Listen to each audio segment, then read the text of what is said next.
Hi there. So, I'm here to give my thoughts on this 2025 Tiger 900 GT Pro. Who would have thought? I hope you'll join me as I give a bit of my thoughts on this motorcycle. So let's get into it. Same format as before, 3 goods, 3 bads, and the rationales I have behind them. So, we'll start with the goods. Ergo's looks and comfort features.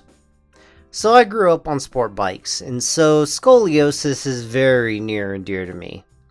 Joking aside, it was something that I first experienced on my first NC700X. For the first time, sketchy environments didn't really faze me. I felt like the bike could take a fair bit of use and abuse. So far, it really does feel rugged and secure. There isn't a piece on it that feels like it's going to fall off if I use the bike in normal environments and ways. Then to add to that secure feeling, this thing is built like a tank. It is absolutely comfortable in any environment, be it cold, warm, slightly muddy, or the Apocalypse Mad Max style. Next up is the looks, and this is pretty subjective.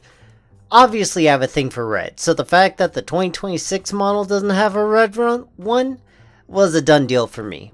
But the shape of the bike really does justice to the more adventure lineage of the Tiger line. So you are trading a bit of that X factor found in super sport bikes. But if you find yourself okay with the looks of more off-road adventure motorcycles, then this one is probably one of the better looking ones out there in my opinion.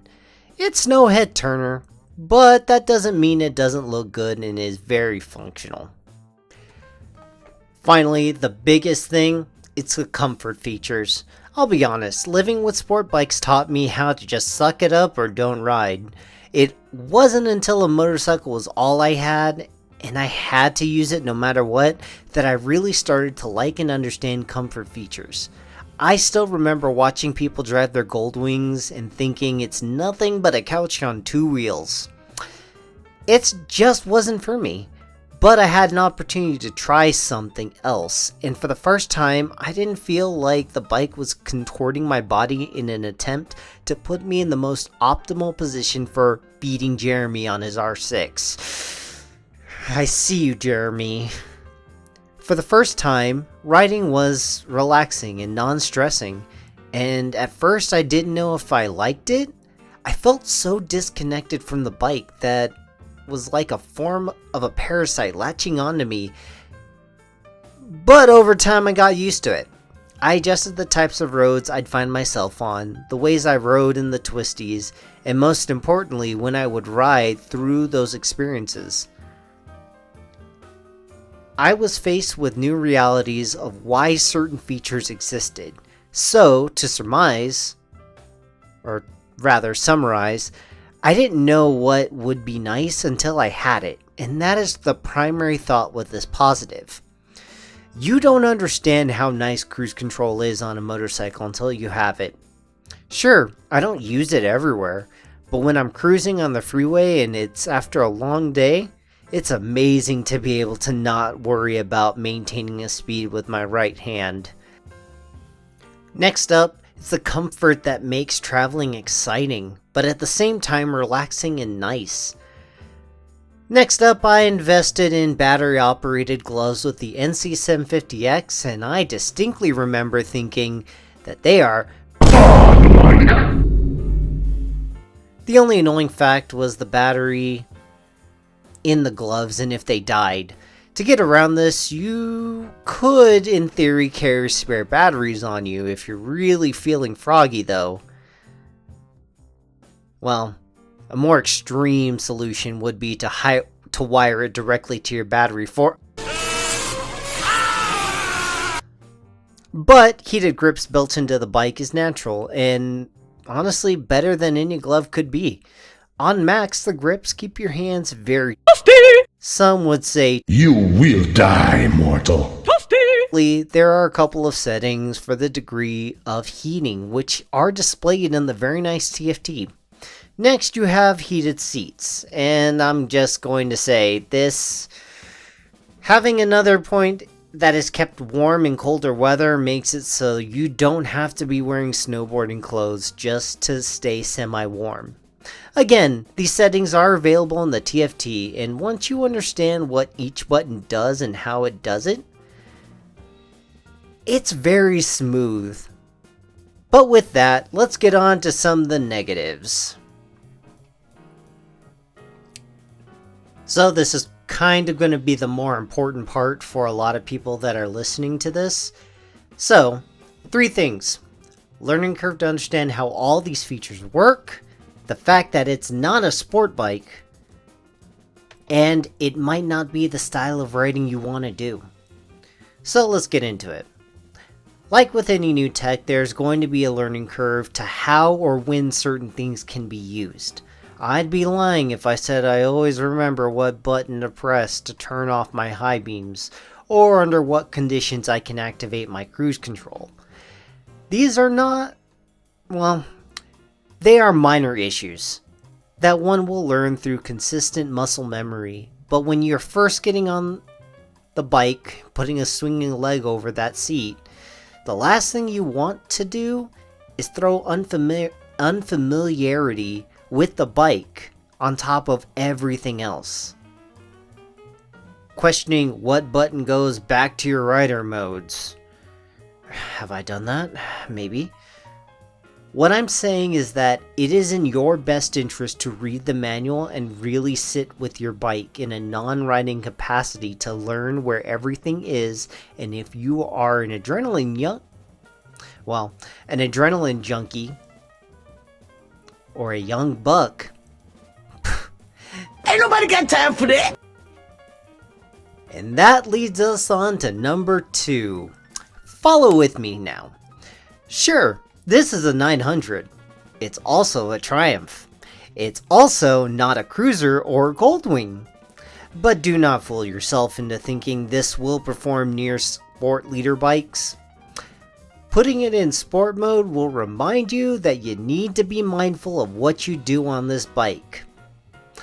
Getting good and fast with this bike is possible, but the skills necessary for that and the manner of riding you do to achieve that is very different between the 2 bikes. Please understand this.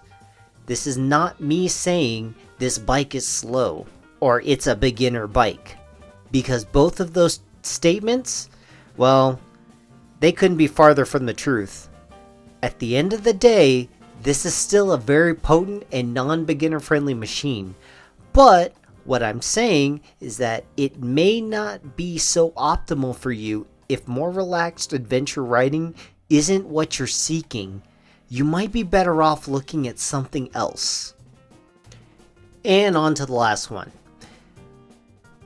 While I do think this is a fantastic bike that owners will feel satisfied and happy with, the truth of the matter is, if I were to put someone who doesn't want to go on long distance adventures, maybe they want to ride on a track all the time, maybe done some squiddly activities on public roads, wants to just maximize his or her cool person biker looks, and efficiency really isn't a thing for you, I don't think this bike is going to convert you.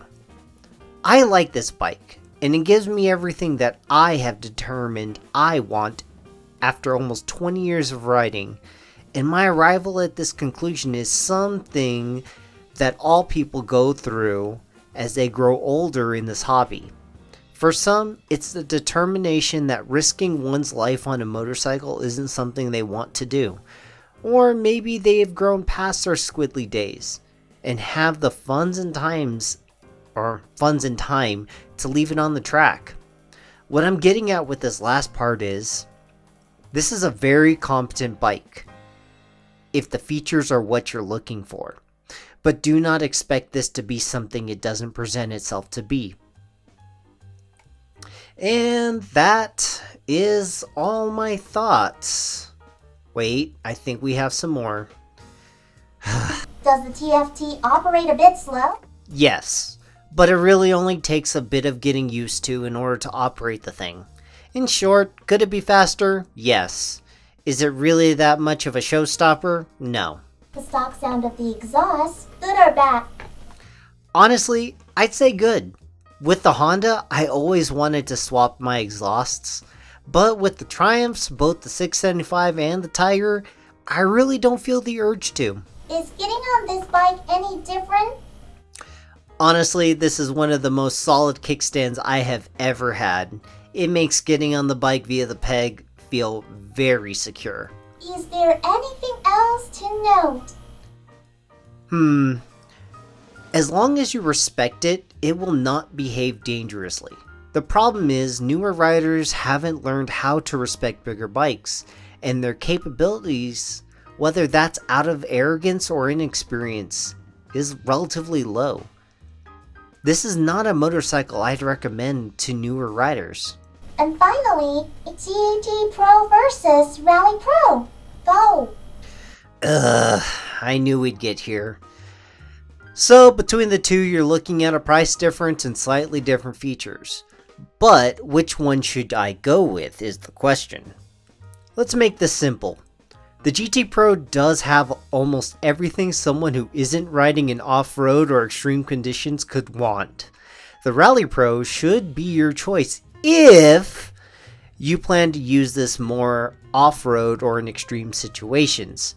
The GT Pro can handle simple dirt roads and sub-pristine environments fairly well, but it is nowhere near as competent as the Rally at, well, who would have guessed, rally stuff.